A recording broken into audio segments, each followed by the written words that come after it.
My mom has always been the queen of scheming, the kind who can smile at your face while holding a knife behind her back.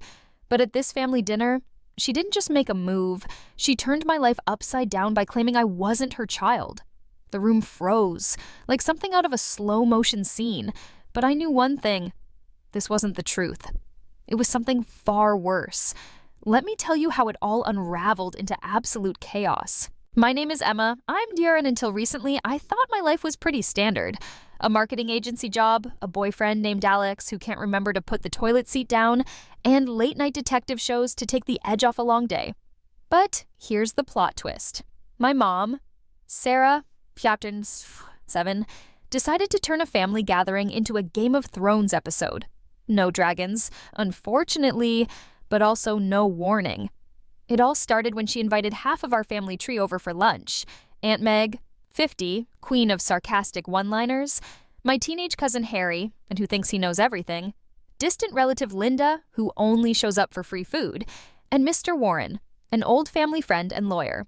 You know the scene, big platters of food, small talk, and the unmistakable tension that someone's about to make a power play. As everyone settled at the table, Sarah raised her hand like a teacher about to deliver bad news to a classroom. "I have something to tell you," she announced. The room went silent, like she'd just told us the open bar was closing early. Then came the bombshell. "Emma, you're not my biological daughter." She delivered it with the same tone as if she were commenting on last night's leftovers. Stunned silence. Harry gawked at me like I'd grown a second head. Linda kept eating. Priorities. And Mr. Warren let out this weird coughing noise like he'd swallowed his spoon. Aunt Meg's eyes widened so much she could have won a staring contest. I, naturally, reacted like any sane person. What the hell? But Sarah, with her icy composure, continued. "You were left with me.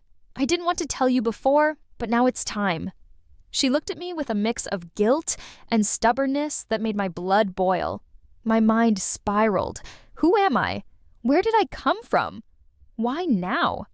Instead of confronting her, I stormed out of the room, leaving everyone to dissect the drama of the year. Aunt Meg tried to stop me, but honestly, who needs life advice from a woman who once argued for 10 minutes about the proper way to slice cheese? That night, I stared at my ceiling, my thoughts spinning faster than a 90s dial-up connection. Why now? Why in front of everyone? It was too calculated to be random, or maybe I'd never really known her at all. And just like that, my normal life turned into a nightmare. The next morning, I woke up with a single thought. "Sarah, you're not getting away with this. I was going to get answers, even if it meant diving into drama worthy of a soap opera." When I walked into the kitchen, Sarah was sitting at the table reading the newspaper like nothing had happened. She was so calm, it made me even angrier. Seriously? She had dropped a nuclear bomb on my life, and now she was just sipping coffee like it was another Tuesday. What the hell was that yesterday? I demanded from the doorway. She slowly looked up, as if I'd just asked why we were out of milk. "The truth," she replied, her voice cold and matter-of-fact. It made me feel like a volcano ready to erupt. "The truth?" I nearly shouted. "And you thought it'd be a great idea to announce it in front of the whole damn family? Did you think, oh, I'll just ruin Emma's life over dinner, no big deal?" Sarah set the newspaper down and looked at me with that infuriating calmness that only made things worse. "Emma, I had to," she said flatly. Her tone was so dismissive, it was worse than an apology. It was cement. Had to? I was practically shaking. What's next? Are you going to kick me out? Tell everyone I don't belong here? Her face stayed impassive, which only fueled my rage.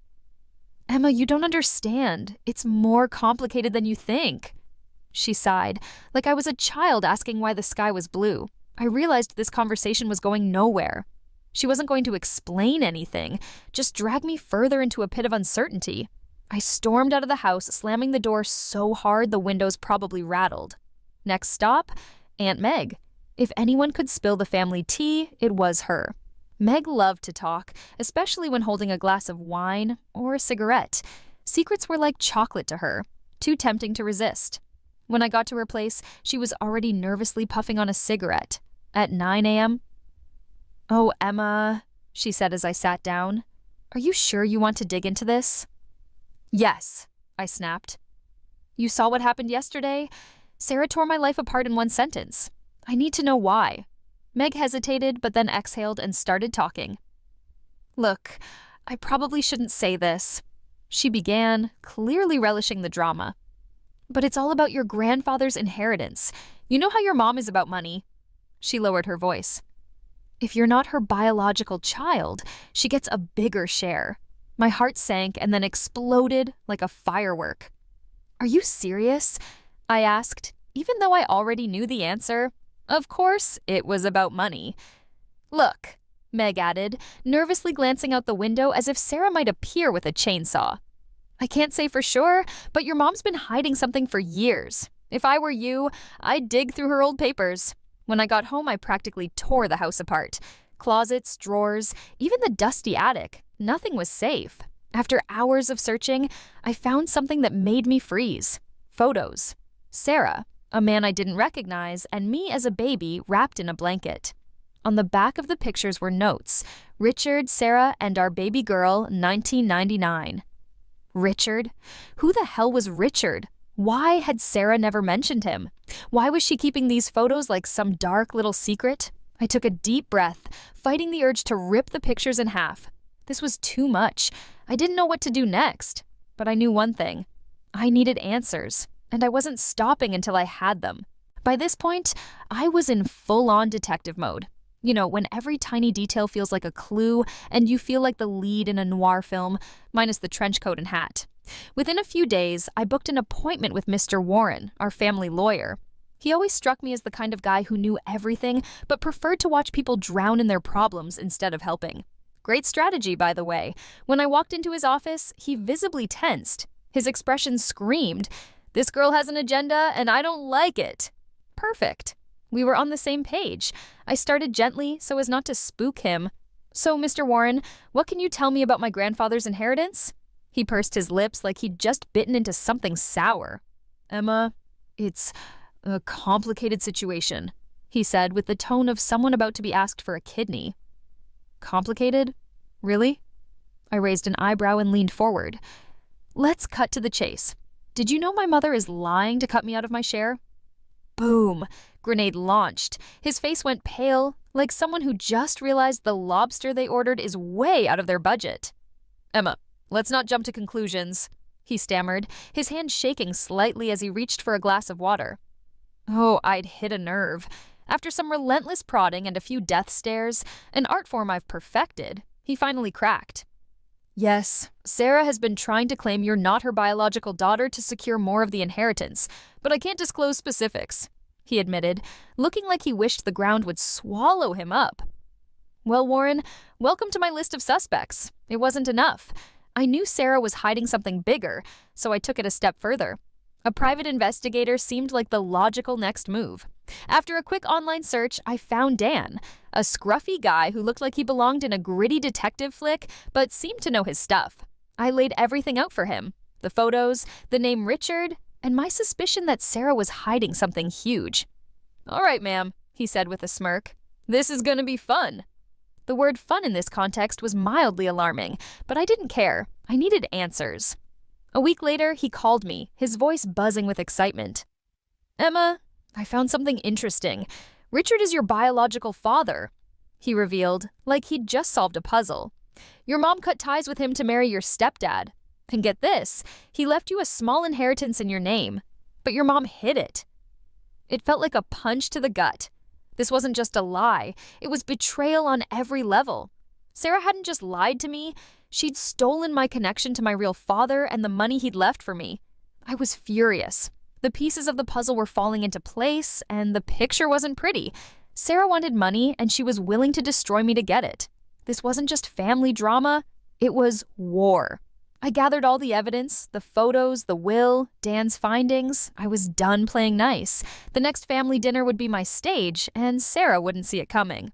The night of the family dinner, I wasn't just showing up for a meal. I was stepping into the ring. This wasn't a dinner, it was a battleground. I stood in front of the mirror, clutching my box of evidence, ready to tear Sarah's lies apart piece by piece.